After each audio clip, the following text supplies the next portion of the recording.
ಹರಿ ಓಂ ನಮಸ್ತೆ. ನನ್ನ ಎಲ್ಲ ಆತ್ಮ ಬಂಧುಗಳಿಗೆ ಅನಂತ ಅನಂತ ನಮಸ್ಕಾರಗಳು. 24/25 ಏಪ್ರಿಲ್ 20 ಸಂಡೇ ನನಗೆ ಒಂದು ಅವಕಾಶ ಸಿಕ್ತು. ನಾನು ಮನೇಲಿರೋ ಕೆಲವೊಂದು ವಿಷಯಗಳ ದ್ವಂದ್ವದಿಂದ ಅದನ್ನು ಉಪಯೋಗಿಸ್ಕೊಳ್ಳೋಣ ಬೇಡವಾ ಅಂತ ಯೋಚನೆ ಮಾಡಿ ಮತ್ತೆ ಒಂದು ನಿರ್ಧಾರಕ್ಕೆ ಬಂದುಬಿಟ್ಟು ಇಲ್ಲ ಮಾಡೋಣ ಅಂತ ಅಂದ್ಬಿಟ್ಟು ತೊಗೊಂಡೆ. ಅದು ಏನಂದರೆ, ನಮ್ಮ ಬೆಂಗಳೂರಲ್ಲಿರೋ ಯಲಹಂಕನಲ್ಲಿರೋ ಒಂದು ಸರ್ಕಾರಿ ಶಾಲೆಯಲ್ಲಿ ವಿಹಂಗಮ ಯೋಗ ಸಾಧನಾ ಕೇಂದ್ರ, ವಾರಣಾಸಿ, ಉತ್ತರ ಪ್ರದೇಶ, ಅಲ್ಲಿಂದ ಬಂದು ಇಲ್ಲಿ ಒಂದು ಗ್ರೂಪು ನಮ್ಮ ಬೆಂಗಳೂರಲ್ಲಿರೋ ಮತ್ತು ಬೇರೆ ಬೇರೆ ಕಡೆಯಿಂದ ಛತ್ತೀಸ್ಗಢ, ಹೈದರಾಬಾದ್ ಎಲ್ಲದಿಂದ ಜನ ಬಂದಿದ್ದರು. ನಾನು ಮಾತಾಡಿಸ್ದೆ, ಹಾಗಾಗಿ ನಂಗೆ ಗೊತ್ತಾಯಿತು. 2100 ಹೋಮಕುಂಡಗಳು ವೇದಿಕ ಪದ್ಧತಿನಲ್ಲಿ ಎಲ್ಲರಿಗೂ ವಿಶ್ವಶಾಂತಿಗಾಗಿ ಅವರು ಹವನ ಹೋಮ ಅರೇಂಜ್ ಮಾಡಿದರು. 2100 ಅಷ್ಟು ಜನ ಕೂತ್ಕೊಳ್ಳೋ ಅಷ್ಟು ಒಳ್ಳೆ ವ್ಯವಸ್ಥೆ ಮಾಡಿದರು. ನನಗದೊಂದು ವೀಡಿಯೋ ಬಂದಿತ್ತು. ಬಟ್ ನಮ್ಮ ಇರುತ್ತಲ್ಲ ಡೈಲಿ ಜಂಜಾಟ ಮಾಡಬೇಕೋ ಬೇಡವೋ ಅನ್ನೋ ಒಂದು ಇದರಲ್ಲೇ ಇರ್ತೀವಿ ನಾವು. ಆದರೆ ನಾನು ಆ ಅವಕಾಶನ ತಗೊಂಡು ಅಲ್ಲಿ ಹೋಗಿದ್ದಕ್ಕೆ ನನಗೆ ರಿಯಲೈಸ್ ಆಗಿದ್ದು, ನಾನು ಹೋಗಿಲ್ಲ ಅಂದರೆ ನಾನು ಎಷ್ಟು ಮಿಸ್ ಮಾಡ್ತಾಯಿದ್ದೆ. ನಿಜ, ಮನೇಲಿ ನಾವು ಹೆಂಗಸರು ಯಾರೇ ಆಗಲಿ ಸಂಡೇ ಅಂದರೆ ಏನೋ ಒಂದು ಇದ್ದೇ ಇರುತ್ತೆ, ಮನೇಲಿ ರೆಸ್ಟ್ ತೊಗೊಳ್ಳೋಣ ಅಂತ ಅನಿಸುತ್ತೆ, ಅದೆಲ್ಲ ಸಹಜ.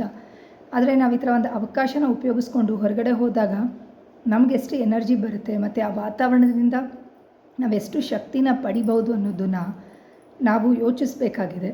ಯಾಕಂದರೆ ಇವತ್ತು ನಾವೆಲ್ಲರಿಗೂ ಶಕ್ತಿ ಬೇಕು ಅಂದರೆ ಬರೀ ಆಹಾರದಿಂದ ಶಕ್ತಿ ಬರೋದಿಲ್ಲ.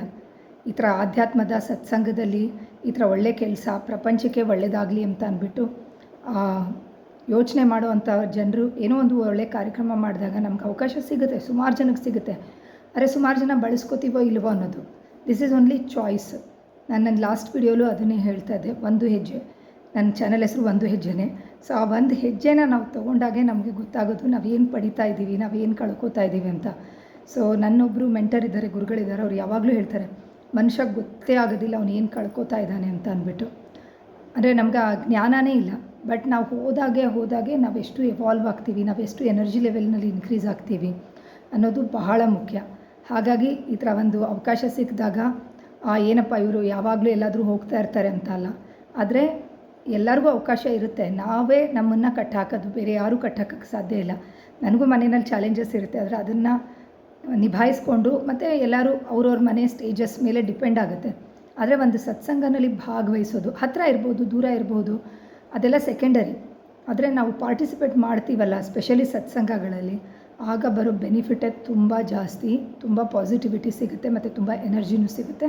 ಮತ್ತು ಲೋಕ ಕಲ್ಯಾಣಕ್ಕೆ ನಮ್ಮ ಪಾರ್ಟಿಸಿಪೇಷನ್ನು ಅಷ್ಟೇ ಇಂಪಾರ್ಟೆಂಟು. ನಮ್ಮದು ಮನೆಯದು ನಾವು ಮಾಡೇ ಮಾಡ್ತೀವಿ, ನನ್ನ ಗಂಡ, ನನ್ನ ಮಕ್ಕಳು, ನನ್ನ ಅತ್ತೆ ಮಾವ, ನನ್ನ ಅಪ್ಪ ಅಮ್ಮ ಅಂತ ಅಂದ್ಬಿಟ್ಟು. ಅದ್ರ ಜೊತೆಯಲ್ಲಿ ನಮ್ಮ ಸಮಾಜದ ಕಡೆ ನಮ್ಮದೇ ರೆಸ್ಪಾನ್ಸಿಬಿಲಿಟಿ, ಯಾಕಂದರೆ ಸಮಾಜ ನಮ್ಮದೇ ಅಲ್ವಾ. ಹಾಗಾಗಿ ಇದು ಒಂದು ಸ್ಟೆಪ್ಪು, ಒಳ್ಳೆ ಸತ್ಸಂಗ ಸಿಕ್ಕಿದಾಗ ಪಾರ್ಟಿಸಿಪೇಟ್ ಮಾಡೋದು. ಸೊ ಈ ವಿಹಂಗಮ ಯೋಗ ಅವರು ಮಾಡಿರೋ ಅಂಥ ಹೋಮದ್ದು ತುಂಬಾ ಚೆನ್ನಾಗಿ ಬಂತು. ಈ ಥರ ಒಂದು ಸದಾವಕಾಶ ಸಿಕ್ಕಿದಾಗ ಖಂಡಿತ ಯೂಸ್ ಮಾಡ್ಕೊಳ್ಳಿ. ವಾಪಸ್ ಬರ್ತಾ ಒಳ್ಳೆ ಪ್ರಸಾದನೂ ತೊಗೊಂಡ್ವಿ, ಜೊತೆಯಲ್ಲಿ ಸಿಹಿ ಕುಂಬಳಕಾಯಿನೂ ಸಿಕ್ಕಾಪಟ್ಟೆ ಸಿಕ್ತು. ನಾನು ತೊಗೊಂಡು ಬಂದು ಎಷ್ಟೊಂದು ಜನಕ್ಕೆ ಹಂಚಿದೆ. ಹಂಚ್ಬೇಕಾದ್ರೆ ಎಷ್ಟು ಖುಷಿ ಆಯಿತು. ಸೊ ಹೋಮದ್ದು ಪೂರ್ಣಾವತಿ ಆದಮೇಲೆ ನಮಗೆ ಮತ್ತು ಹೋಮಕ್ಕೆ ಪ್ರತಿಯೊಂದು ಥಿಂಗ್ಸು ಕೂಡ ಅವರಲ್ಲಿ ಅರೇಂಜ್ ಮಾಡಿದರು. It was so beautiful. ಹೋಗಿಲ್ಲ ಅಂದರೆ ನಿಜವಾಗ್ಲೂ ಇದೆಲ್ಲ ಅನುಭವಕ್ಕೆ ಸಿಗ್ತಾ ಇರಲಿಲ್ಲ. ಹಾಗಾಗಿ ದಯವಿಟ್ಟು ತಮಗೆಲ್ಲರಿಗೂ ಏನೇ ಒಂದು ಅವಕಾಶ ಬರಲಿ, ಮನೆ ಹತ್ರ ಇರೋ ದೇವಸ್ಥಾನ ಆಗಲಿ, ಎಲ್ಲಾದರೂ ಆಗಲಿ, ಸತ್ಸಂಗ, ವಿಶ್ವ ಹಿಂದೂ ಪರಿಷತ್ ಆಗಲಿ, ಸಂಘದವರಾಗಲಿ, ಇಲ್ಲ ತುಂಬ ವಿಷ್ಣು ಸಹಸ್ರನಾಮ ಮಂಡಳಿಯವರಾಗಲಿ, ಭಜನಾ ಮಂಡಳಿಯವರಾಗಲಿ, ಈ ಥರ ಬೇರೆ ಬೇರೆ ಯೋಗ ಸೆಂಟರ್ಗಳಾಗಲಿ ಕಾರ್ಯಕ್ರಮಗಳು ನಡೆಸ್ತಾ ಇರ್ತಾರೆ. ದಯವಿಟ್ಟು ನಮಗೋಸ್ಕರ, ನಾವು ಬೇರೆಯವ್ರಿಗೋಸ್ಕರ ಅಲ್ಲ, ನನ್ನ ಮಕ್ಕಳು ನನ್ನ ಮೊಮ್ಮಕ್ಕಳು ಚೆನ್ನಾಗಿರಲಿ, ನನ್ನ ಸಮಾಜ ಚೆನ್ನಾಗಿರಲಿ ಅಂತ ನಾವು ಪಾರ್ಟಿಸಿಪೇಟ್ ಒಂದು ಹೆಜ್ಜೆ ತೊಗೊಳಕ್ಕೆ ಶುರು ಮಾಡಿದಾಗ ಜೀವನ ಬಹಳ ಅತ್ಯುತ್ತಮವಾಗಿರುತ್ತೆ. ಧನ್ಯವಾದ ನನ್ನ ಎಕ್ಸ್ಪೀರಿಯೆನ್ಸ್ನ ಕೇಳಿದ್ದಕ್ಕೆ. ಶುಭಂ ಭವತ್ತು ಎಲ್ಲರಿಗೂ. ಮತ್ತು ಒಂದು ಧೈರ್ಯಂ ಸರ್ವತ್ರ ಸಾಧನಂ. Life is really beautiful. ಅದನ್ನು ಎಂಜಾಯ್ ಮಾಡಬೇಕು ಅಂದರೆ ಈ ಥರ ಎನರ್ಜಿಗಳನ್ನ ರಿಸೀವ್ ಮಾಡ್ತಾ ಇರಬೇಕು. Thank you so much. ಅಂತರಾಳದಿಂದ ಎಲ್ಲರಿಗೂ ನಮಸ್ಕಾರ.